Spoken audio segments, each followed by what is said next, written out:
Hello friends, welcome to my channel target with Vandana में। Friends, आज का ये वीडियो आपके लिए काफ़ी इंपॉर्टेंट होने वाला है क्योंकि रिलेटेड है मौलिक अधिकारों से।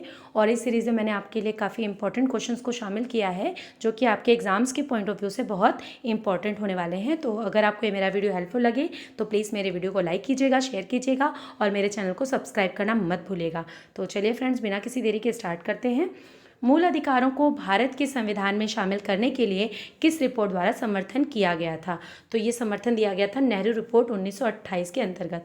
यानी अगर मूल अधिकारों की बात करें तो भारतीय संविधान में इसको जब इंक्लूड करने की बात की गई थी तो इसका पूरा जो रिपोर्ट प्रस्तुत की गई थी वो थी नेहरू रिपोर्ट, और इसी ने मौलिक अधिकारों को शामिल करने के लिए समर्थन भी किया था, जो कि 1928 में रिपोर्ट पेश की गई थी।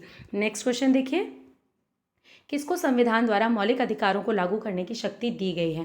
यानी अगर बात करें कि संविधान द्वारा मौलिक अधिकारों को लागू करने की शक्ति किसके पास है, तो वो शक्ति है सर्वोच्च न्यायालय और उच्च न्यायालयों के पास। नेक्स्ट क्वेश्चन देखिए फ्रेंड्स, मौलिक अधिकार की प्रकृति कैसी होती है? तो मौलिक अधिकारों की जो प्रकृति होती है वो वाद योग्य होती है। वाद योग्य इन द सेंस, अगर हम बात करें कि अगर आपके मौलिक अधिकारों का हनन किया जा रहा है तो आप इसके खिलाफ केस कर सकते हैं, आप उसके लिए अपनी लड़ाई लड़ सकते हैं। लड़ाई का सेंस ये है कि आप उसके खिलाफ केस करके अपने अधिकारों को वापस पा सकते हैं। नेक्स्ट क्वेश्चन देखिए, आपातकालीन स्थिति में किन प्रावधानों के अंतर्गत मूल अधिकारों का निलंबन किया जा सकता है? तो यह अनुच्छेद 358 और 359 में कहा गया है कि आपातकालीन स्थिति के अंतर्गत आपके मूल अधिकारों का निलंबन किया जा सकता है। नेक्स्ट क्वेश्चन देखिए, भारतीय संविधान के में किस अनुच्छेद के अंतर्गत नागरिकों को मौलिक अधिकार प्रदान किए गए? तो आपको याद रखना है फ्रेंड्स कि भारतीय संविधान में जो मौलिक अधिकार हैं वो भाग 3 में वर्णित है। पहली बात तो आपको ये याद रखना है कि मौलिक अधिकार किस भाग में वर्णित है, तो ये भाग 3 में वर्णित है। और कहाँ किस अनुच्छेद से? अनुच्छेद 12 से 35 तक मौलिक अधिकारों का वर्णन किया गया है। नेक्स्ट क्वेश्चन देखिए, भारतीय संविधान का कौन सा अनुच्छेद विधायन सत्ता पर पूर्ण नियंत्रण लगाता है? तो ये पूर्ण नियंत्रण लगाता है अनुच्छेद 14। यानी कि भारतीय संविधान का जो विधायन सत्ता पर जो पूर्ण नियंत्रण लगाने का अनुच्छेद है वो है अनुच्छेद 14। नेक्स्ट क्वेश्चन देखिए, संविधान के किस अनुच्छेद के अंतर्गत शिक्षण संस्थानों में, जिसमें गैर सरकारी व गैर अनुदान प्राप्त भी सम्मिलित हैं, अन्य पिछड़े अनुसूचित जाति एवं जनजातियों को आरक्षण की सुविधा प्रदान की गई? तो यह अनुच्छेद 15(5) के अंतर्गत कहा गया है कि जितने भी सरकारी या गैर सरकारी या गैर अनुदान रहित शिक्षण संस्थान हैं वहाँ पे जो पिछड़े वर्ग हैं या अनुसूचित जाति जनजाति उनको आरक्षण प्रदान किया जाएगा,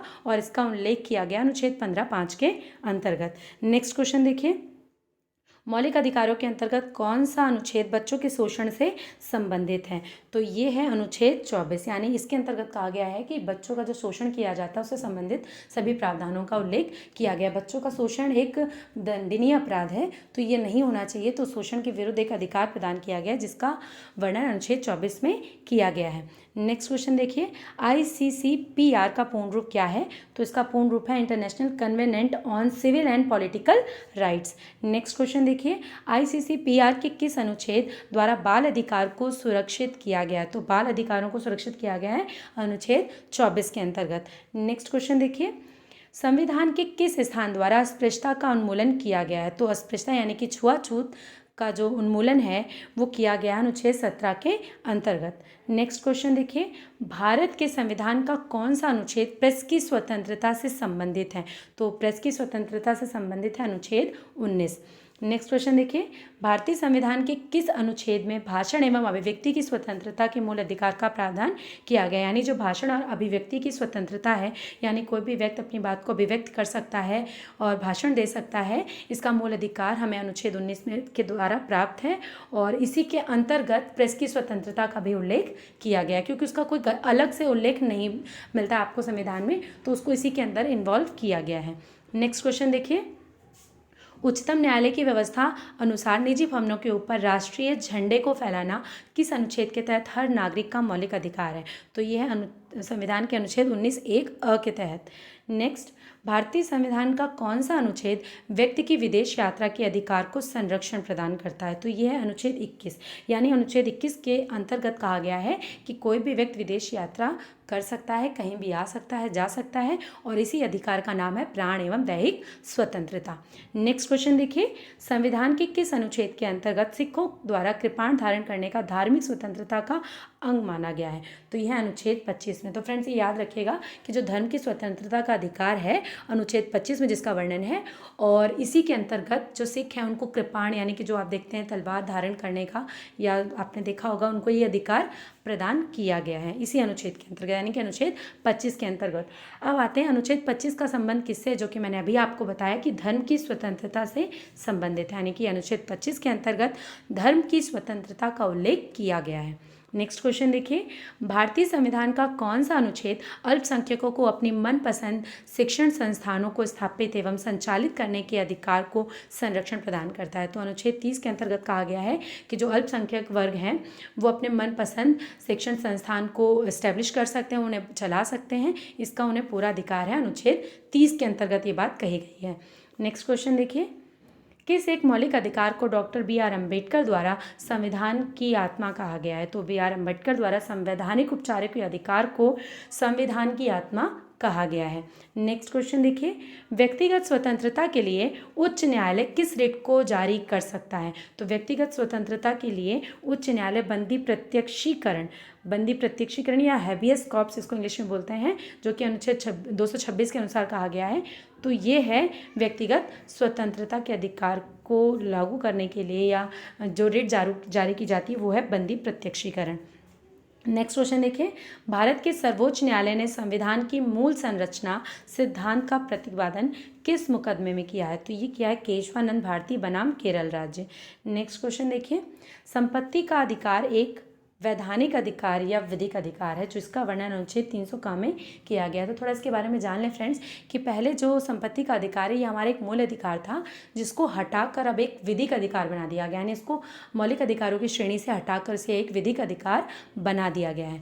तो आगे देखते हैं जिसका वर्णन 300 का में किया गया है। नेक्स्ट क्वेश्चन देखिए, किस संशोधन के द्वारा संपत्ति के मूल अधिकार को मूल अधिकारों की श्रेणी से हटा दिया गया। तो देखिए ऊपर के क्वेश्चन से मैच करता हुआ क्वेश्चन है कि पूछा गया है कि अगर संशोधन हुआ भी है, यानी कि संपत्ति के अधिकार को मूल अधिकारों की श्रेणी से हटाकर एक विधिक अधिकार बनाया गया है, तो ये जो संशोधन था वो कब हुआ। तो ये संशोधन हुआ था 1978 में, और कौन से नंबर का था, 44वें नंबर का संशोधन था, जो कि 1978 में हुआ, जिसके तहत संपत्ति के अधिकार को आज एक विधिक अधिकार बना दिया गया है, जिसका वर्णन आप 300 का में मिलता है। नेक्स्ट क्वेश्चन देखिए, भारत के संविधान का कौन सा अनुच्छेद कानून के समक्ष समानता से संबंधित है। तो ये है अनुच्छेद 14, जो कि बताता है कि प्रत्येक व्यक्ति कानून के समक्ष या संविधान के समक्ष समान माना जाएगा, यानी कि किसी भी प्रकार का कोई भेदभाव नहीं किया जाएगा। नेक्स्ट क्वेश्चन देखिए, संविधान के किस अनुच्छेद के अनुसार अन्य पिछड़ा वर्ग को आरक्षण के प्रावधान किए गए, यानी जो अन्य पिछड़ा वर्ग हैं उन्हें आरक्षण का जो प्रावधान है वो किस अनुच्छेद में है। तो भारतीय संविधान के अनुच्छेद 15(4) तथा 16(4) के अनुसार इनको ये अधिकार प्रदान किए गए हैं। नेक्स्ट क्वेश्चन देखिए, भारतीय संविधान के कौन से अनुच्छेद में एक लोक नियोजन के विषय में भारत के सभी नागरिकों को अवसर की समानता की प्रत्याभूति प्रदान की गई है। तो अनुच्छेद 16(1) 16(2) के अनुसार कहा गया जितने भी लोक नियोजन है, लोक नियोजन का सेंस है कि जितने भी गवर्नमेंट फॉर्म है, आपने देखा होगा कार्यालय में नियुक्ति के लिए प्रत्येक व्यक्ति फॉर्म भर सकते हैं या अप्लाई कर सकते हैं। नेक्स्ट क्वेश्चन देखिए, 6 वर्ष की आयु से 14 वर्ष की आयु के बीच सभी बच्चों को निःशुल्क शिक्षा और अनिवार्य शिक्षा की व्यवस्था, जो कि भाग 3 में अनुच्छेद 21 का के तहत की गई, यह अधिनियम किस वर्ष पारित किया गया और ये कब लागू हुआ। तो फ्रेंड्स पहले जान लें कि हमारे जो भाग 3 में मौलिक अधिकार प्रदान किए गए हैं उसके अनुच्छेद 21 का में 6 से 14 वर्ष के जो बच्चे हैं उनको निःशुल्क शिक्षा की बात की गई है। तो पूछा गया ये किस वर्ष पारित हुआ, यानी कि जो अधिनियम है किस वर्ष पारित हुआ और कब से लागू है। तो ये पारित हुआ था 2009 में और लागू हुआ है 1 अप्रैल 2010 से। ये मोस्ट इंपॉर्टेंट क्वेश्चन है फ्रेंड्स, इसको आप याद रखिएगा।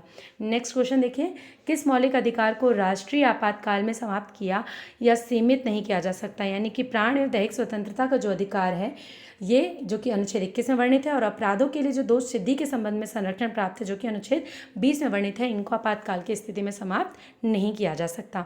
नेक्स्ट, भारतीय संविधान के अनुच्छेद 25 में प्रयुक्त हिंदू शब्द किसे सम्मिलित नहीं करता, यानी भारतीय संविधान के जो अनुच्छेद 25 में हिंदू शब्द का उल्लेख किया गया इसमें किसको सम्मिलित नहीं किया गया। तो इसमें पारसियों को सम्मिलित नहीं किया गया है।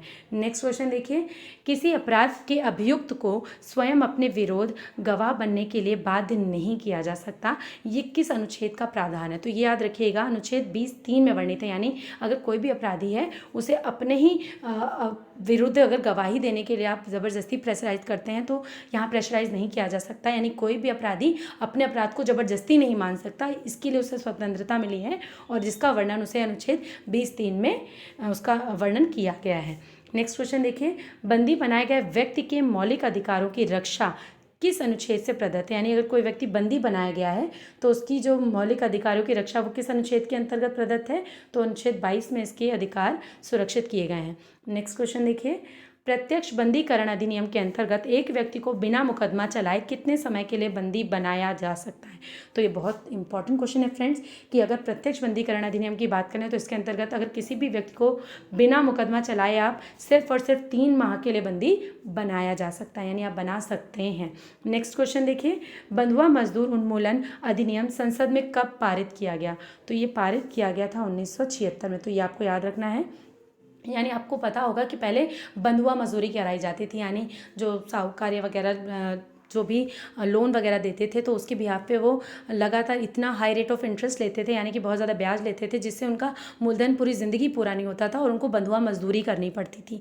यानी ज़बरदस्ती उस साहूकार के घर में या उस बंदे के घर में बहुत ज़्यादा काम करना होता था और लगातार उसे बंधुआ मजदूरी करनी होती थी। तो इससे संरक्षण दिया गया, यानी इसका उन्मूलन किया गया, जो कि कब पारित किया गया था संसद में? 1976 में। और इसका उद्देश्य केवल बंधुओं को मुक्त करना ही नहीं बल्कि उनके पुनर्वास की व्यवस्था करना भी शामिल है। यानी सिर्फ 1976 में उनको बंधुआ मजदूरी से मुक्त करना ही नहीं था बल्कि उनको पुनर्वास की व्यवस्था भी उपलब्ध कराना था। नेक्स्ट क्वेश्चन देखिए, सेवा का अधिकार यानी कि सिटीजन चार्टर की अवधारणा किस देश से प्रारंभ हुई है? तो ये प्रारंभ हुई है ग्रेट ब्रिटेन से वर्ष 1991 में। तो फ्रेंड्स, ये था मेरा वीडियो का आज का लास्ट क्वेश्चन, और अगर आपको ये मेरा वीडियो हेल्पफुल लगे तो प्लीज़ मेरे वीडियो को लाइक कीजिएगा, शेयर कीजिएगा और मेरे चैनल को सब्सक्राइब करना मत भूलिएगा। Thank you.